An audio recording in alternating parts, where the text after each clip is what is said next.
Welcome back to part 2 of our delicious conversation with Rob Feld.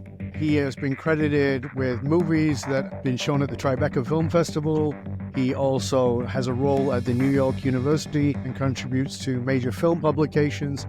His latest work that he's done with Duke professor Chris Bale is called Jesters and Fools, and it's comedians like Colin Quinn and Mo Amir offering perspective on this idea of this polarization and really challenging it to say that maybe we're not as polarized as we think we are, and maybe that's got a lot to do with a media perception we're being sold. And that's what I want to get into right now, actually, with you, Rob, is that whole idea of this media perception that we've been sold. Do you think it's just profit-driven? Is it that ruthless that the idea of polarization sells well? There was a thing called the Good News Channel, I think it was called, back in the late 90s, early 2000s, that actually didn't do well. Because it was good news. You can go back in history. There's a great book called The Outrage Industry that goes into a lot of this stuff. But you can look at as media split. A lot of this is a problem. We used to have a couple channels, and we had some trusted people who would tell us that President Kennedy was shot. And we would relate and experience the world through them, for better or worse, ultimately. But as we got broadband and cable channels, and all of a sudden, there's just endless media, let alone before it even got into our pockets on our phones, the media industry started competing for eyeballs. For news, you've got then all of a sudden CNN, and you've got right-wing radio and left-wing late-night comedy and MSNBC, and the New York Times is going bankrupt, and you've got Washington Post and Wall Street Journal, and then all of a sudden you've got blogs and newsletters and all of this stuff competing for a relatively small number of eyeballs. And so you must define yourself to stay alive with a niche audience, a loyal niche audience. Look, Fox News, I forget what their actual viewership is in MSNBC. It's tiny. It's next to nothing out of 330 something million Americans. It's a couple million people. And there's the stat on Twitter, right? It's 6% of all Twitter users are creating 73% of all political tweets. And 20% of Americans were even on Twitter when that stat was taken. So what does any of this mean? Someone says something on Fox News or MSNBC or Twitter, it means absolutely nothing within as a data point statistically, because it doesn't represent most Americans. It's not even a good sampling. However, it does, because whatever gets said in these things does trickle out. It becomes a dominant narrative. So you have meaningless media for tiny, tiny little niche, non-representative audiences becoming the dominant narrative for people who eventually come to believe it because it's all around them. And they seem to think that, oh, those people are crazy over there on the left, and those people on the right are all crazy. And this is Chris Bale's social science experiment that he wrote about in his book, Breaking the Social Media Prism, and we'll use in the big project I'm fundraising for, which is he wanted to look at the idea of information silos or filter bubbles, whatever we call them this week, that if you're on the left, you're only seeing leftist stuff, and you're on the right, you're only seeing right information. And so how can we ever understand each other if we only see our own information and narratives? And so what he did with his experiment was to infiltrate people's social media feeds. So if you were on the left, he sent you stuff from the right, and that could be a spectrum of stuff. And if you're on the right, he sent you stuff from the left and the spectrum of stuff. And what came out of this is that rather than understanding each other better and having more empathy towards the other side, people actually became far more antagonistic and fearful of the other side, because what they saw, what we naturally saw, was the red meat. So if you're on the left and you get a David Brooks article from the Times or an InfoWars red meat nuttiness, what are you going to read? What's your eye going to go to? You're going to read the crazy. On the left, are you going to read whatever? You're going to read Mother Jones and the crazy out of social justice. And you're going to say, oh, those people are all like that. And those people terrify me because they're crazy. And then you just come to see everyone over there over time as represented by the most extreme versions of that point of view. And then we come to fear each other, and we think they hate me, so I need to hate them. And it's a terrible cycle. This is what media has become. The best thing for everybody: don't watch television news. It's not news. It's entertainment, if that. It's like Punch and Judy, really. It's lowbrow entertainment. It's good to read diversity of sources, reputable sources that do have editorial checks. That isn't to say that the newspapers are great. So many of them are hard points of view that eliminate others, which isn't healthy, but that's why you do need to read a diversity. On the Gestures and Fools site, there are partners, one of them, I forget which one at this point, but does rate news sources for their point of view, where they fall on the spectrum, and gives you fact checks, or it gives you the ability to say, okay, I see they're falling center left, so I could read them, but let me also read a center right so that I can get a full spec. But one source of news is not going to do it for us anymore. Absolutely not. It's interesting to me, though, how quickly we will grasp onto something and say, this is the truth. And I think you made such a great point. So if you look at Joe Rogan's numbers of people who watch that versus the numbers of people who watch MSNBC or Fox or CNN, it's minuscule. And the advertising dollars are going away from those mainstream media sort of outlets. And so their desperation to keep money flowing in makes perfect sense with what you're saying. One of my great heroes, even as a kid, was John Pilgener, who most people don't know, who was probably one of the greatest journalists, who was an Australian who worked for the BBC, not exclusively, he was an independent who did stuff for the BBC back when the BBC was a very trusted source. He was the first guy who revealed what was going on in Vietnam, who actually spoke to Vietnamese as well as Americans. He died very recently, like within the last few years. Brilliant journalism that was never about left or right. It was about, here's the truth. We used to trust Walter Cronkite. We used to trust journalists. The challenge now is, as you and I talked about, is the news comes from comedy, and the news is comedy. So you watch Hannity, or you watch, what's her name?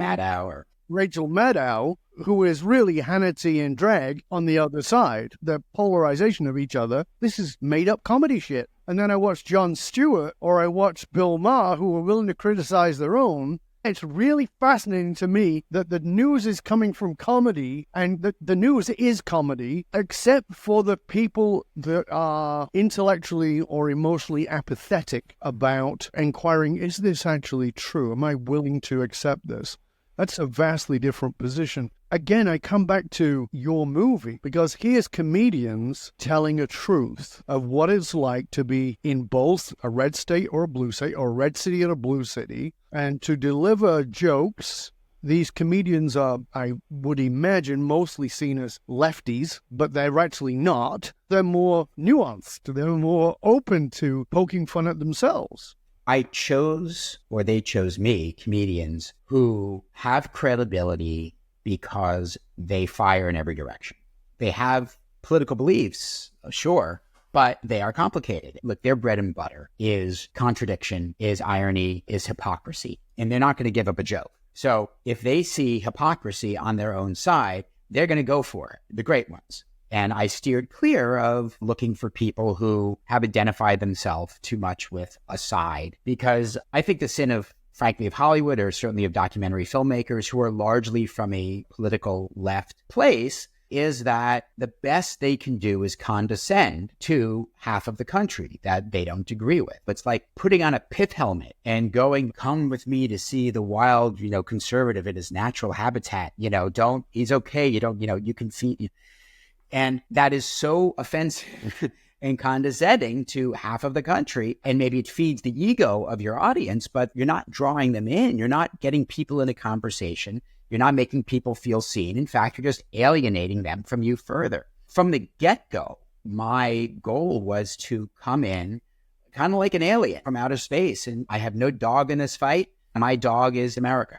My dog is community, and I fellow Americans here who are at each other's throats. And so I just wanted people who would put a lens on it and name it and see it and not have a political point of view per se. It's much more step back and look at us and our situation. You take any hot button issue, and most Americans agree within a decent parameters on some solutions for it. But try and get that through a political system, and you've got extremists who dominate the conversation. The comedians who I spoke to, they just had credibility because they were not clinging or trying to protect a side. And that's what journalism now lacks, to your point. Because the idea of objectivity, and you can make an intellectual argument, is there such a thing as objectivity, blah, blah, of course. But that as a value in journalism is no longer. the new generation, the younger generation of journalists, does not believe that objectivity is even something we aspire towards, that you are an activist and you are there, whether you're on the right or the left, you are there to sell your side's point of view. You're basically a propagandist, and that's not journalism. Give me my information. I'm smart enough, good enough person. I will make a moral decision as best as I'm able. Just give me the information. That's your job. But that is no longer what most journalism thinks it's supposed to be doing. From that point of view, seems like this loss of the desire for the objective truth. You're in the film business, the creativity business, making films. That industry is on the brink of what seems like an evolution with AI. And with AI, the truth seems to be even more slipping through the fingers of reality. I was reading about the dark web and deep fakes, and the deep fakes on the dark web, to say the least, are disturbing. That seems to me to be pretty much where the movies of the future, I can totally see why the writer's strike and the actor's strike was taking place, because I personally think, it's my opinion, not the truth, you're fighting a battle you cannot win, because AI will take acting jobs away and will take writing jobs away, and there will be a fractional amount of actors who are actually left and a fractional amount of writers who are actually left, even in little as 10 years. But when you take that then into the context of news stories being manufactured by this, hi, I'm Charlie Brown of XYZ, and I'm actually an AI, and I'm telling you these facts, and I'm showing you Barack Obama necking with Jeffrey Epstein, or for that matter, Donald Trump necking with Jeffrey Epstein, there are a lot of people who don't even question that. This is why I'm really fascinated by the work that you're doing. It's kind of a Sisyphus thing. You're just carrying that boulder. What's your thoughts on that, about where it's going?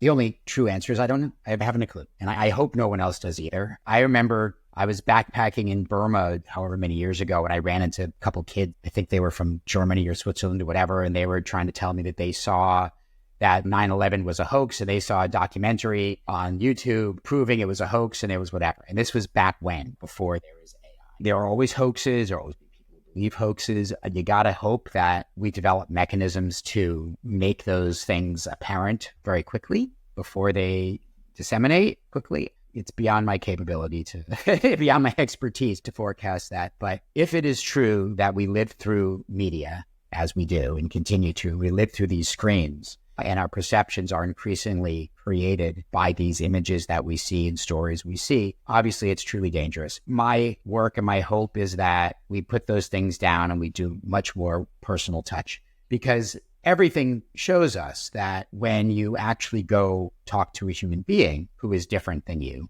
all that in second, it melts away, all that fear, because you see the human and you realize. And of course, it's what's dangerous also is that we're separating out geographically.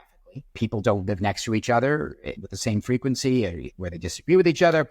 There's a stat in the movie that Chris Bale points out. Thanksgiving dinners shortened in their duration after the Trump election because families just could not sit at the same table together because they were arguing with each other so heatedly. The difference is that we now view each other as a threat. And it used to be, maybe I'm very frustrated with you for your belief, and I can argue with you about it, and maybe I'll get heated and argue with you about it. But I don't hate you for it, and I'm not afraid of you for it. But I think I've redefined harm, what causes harm, and what harm is, and we're all so fragile. Someone who just disagrees with me, now it's a threat. And that you can't live on a planet, let alone a country, feeling that way about people. You can't kill all the people who disagree with you. It's not possible or desirable. So you better figure out a way to live in that tension of disagreement and slowly move through history together and let things evolve and convince each other. That is the work of democracy. It is to convince each other and find compromise. And compromise is frustrating. No one's going to give you everything you want. You just said something that I find very interesting, which is my wife and I have an academy. We teach people how to be speakers. And I think it's something you just mentioned, and I think it's something that comedians do beautifully. And that is, in our program, we teach them create the tension. You must create the tension. the gift is in the tension, is that moment you break the tension and show us that we're together. I love Bill Burr because he's masterful at that. He creates wicked tension, and he comes out with something that is very left and then creates a tension and then says something that's rather right. And you go, what? And it's just beautiful. He did a whole thing on pro-life versus freedom of choice. And he just did this thing like, yeah, I'm very much in favor of women on their own rights around their bodies. And then he goes to the other side, but it is killing babies. Andrew Schultz as well, and Jim Norton. I mean, they're all the great ones do that. Yeah, Bill Hicks. It goes back to the great American comedians who have always mastered that tension. And I think that when you talk about that fragility, is comedy gives us permission to live in the tension, whereas traditional media does not. Traditional media doesn't like any tension, and it tells us tension is bad, therefore be with us because we think the left are nuts, or be with us because we think the right is nuts. Whereas comedy seems to bring this ability to be in tension. And when I say comedy, I want to be clear. I'm not talking about late night comedy, because as much as I think Colbert is a genius, I'm much less a fan of Colbert than I ever was since he's been on late night, because he's looking after his paycheck. And who makes his paycheck? The people who pay for the ads, and the people who pay for the ads are determining what's showing up. And it's not a commentary against Colbert, it's a system. Whereas these comedians who are more free, like John Oliver, like Bill Maher, and like the comedians who are out on tour and doing the specials, they're masterful at helping us to be in the tension. And I think that we've got so much to learn from that, especially in the context of what you were just talking about earlier. And just to bring it back, is you were saying that this is now going out on campuses, because this is this place where tension's not even allowed. It's like, no, you're bad. So this is a right-wing university. This is a left-wing university. How about it's a university? How about it's a place where we don't agree, and that's good? So talk to us about taking this to campus. And just to expand on your point, there's tension and then there's conflict. And so the news, they thrive on conflict. And that is a different thing than tension. So what I've done with this short film of Gestures and Fools, I partnered with this great organization called Heterodox Academy. Jonathan Haidt is one of the founders. Their mission is to bring or ensure or protect heterodox thought on campuses. So I went to them and said, hey, look, I have this film. I think that students, especially new students on campus who are showing up on campus, they're 18. By the way, there are many elder students who are starting in new careers as well. But initially my thought was, look, these are kids. They don't know who they are. They don't know what they believe. Many of them have been fed a bunch of nonsense in high school. And they're coming to campus. They're anxious. They are insecure, and they need to find people to clan with, and they need to understand how to relate to others on campus, how to have constructive conversations, constructive tension or conflict, because they don't understand what the university is about. And so why don't we create something that leverages this film? So they were like, oh, fantastic. So what we did is we created an orientation experience that begins with the film and then gives facilitators on campus a guide to lead conversation off of the film. And what I think it does is, first of all, if a comedian, someone who's very funny, says something, it gives a young person in this new environment who doesn't know anybody yet some cover to agree, to not disappear from conversation. And you talk to professors, they'll say, look, there's always one student in the class who is aggressive and who you can tell is waiting to like shut someone down or cancel them online or something. I'm hoping, and our hope is that putting students through this process helps them find each other, helps them go out and say, hey, my views are more complicated than this, or I'm here to learn. I'm here to question. Tell me more. That wonderful question when you reach somebody who you disagree with. Tell me more to understand. So we've distributed it. It's free to use for colleges, universities, and it's also gesturesandfools.com. You can register for the guide and download it. And hopefully we get to do some good with it. First of all, I want to ask, how is it being received? It's early days. It's the fall, so classes just started. I can say that I've had a good deal of enthusiasm from faculty members and some people who are creating core curriculum. I don't want to name the university, but a great one who was talking about integrating it into the new core curriculum. Look, it's obvious to everybody on campus, something is needed because of the nature of many universities, whether they are interested in something that makes heterodoxy okay is kind of a different story. But we all need to understand that it is okay for people to disagree with you and that they mean you no harm. They're not a danger to you, and that we all share this common humanity. And if you just talk to them, you will absolutely realize they mean you no harm. And you kind of all want to get to more or less the same place. You just have different views of how you're going to get there. It has to be done through conversation, and it has to be done, I think, in person. You just can't do it through media. I wrote a piece recently where I talked about that companies are going to have to face this challenge. So as you know, my work is with corporations, and how companies are going to have to face this challenge that they may have polarized political opinions inside of their workforce because people don't leave their politics at home. I've not thought about this before, Rob, but it seems to me that at least the introduction to your curriculum for university is something that needs to go into corporations, that needs to go into corporate cultures, so that I can sit next to my redneck workmate, who I kind of think is okay, except he's a bit nuts about X or Y, who can sit next to me who thinks I'm a bit nuts about A or B, and we can watch this together and laugh and find a common ground. I think that's just incredibly valuable. Have you considered how to get it into the corporate environment? It's absolutely a desire. I haven't considered how, because it's just me. It's like I'm a one-man shop, so I don't have the bandwidth. But yes, it absolutely has application there as well.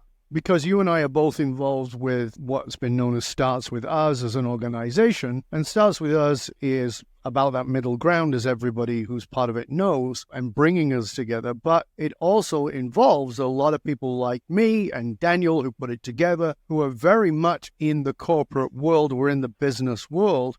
And I think there's a lot inside that maybe never been thought of, like, oh, this could actually come into the organization and could make a huge difference in allowing us to see each other as a culture of belonging where we come together, even with our differing points of view. And we can potentially even enjoy the tension and explore the tension that will allow us to know each other better, and maybe even have healthy conflict that is based in curiosity via our own courage and our ability to laugh. What I didn't say is that those conversations at the lockers, we loved them. They were fun.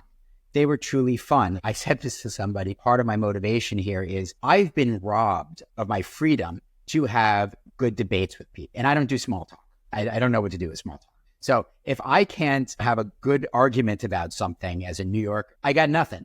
So I need us to be able to have conversations that are attention-filled. So corporation, absolutely. I'm writing grants. I need to fundraise, not just to make a bigger film, to do other projects within this. I need to fundraise to market, raise awareness of the availability of this orientation experience. It is only I, so I'm moving slow, but going as fast as I can.